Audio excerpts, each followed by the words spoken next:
Hello guys! Welcome to my channel! So for today's video ay magluto tayo ng simpleng ulam at ito ay fried eggs with spring onion. So meron tayong spring onion, nahugasan ko na, so i-chop na lang natin.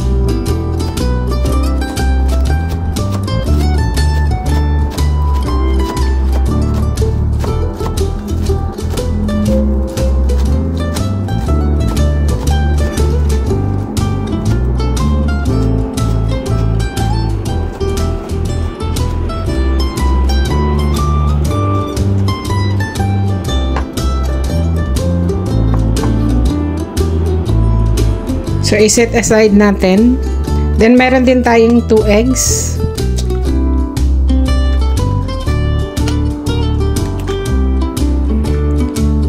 So, lagyan natin ng white pepper powder at saka salt. Konting salt lang. So, i-scramble natin to.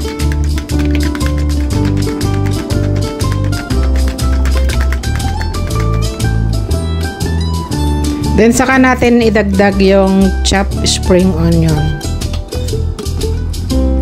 So, paghalo-haluin lang natin to. So, ayan. Ready to cook na.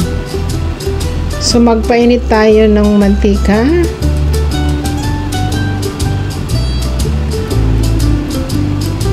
Then, saka natin ilagay yung egg with spring onion. So, i-fry natin yan side by side.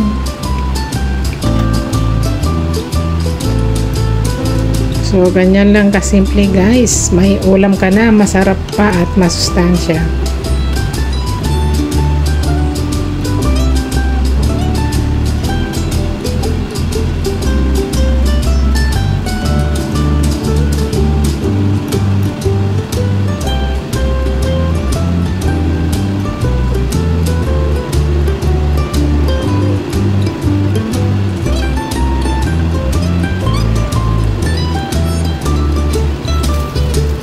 So, baliktarin natin.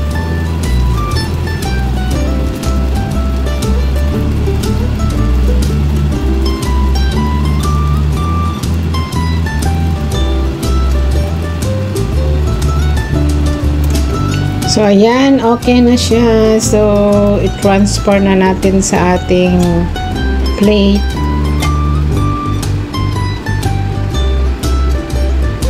And then, maglagay ako ng tomato ketchup para mas lalong masarap.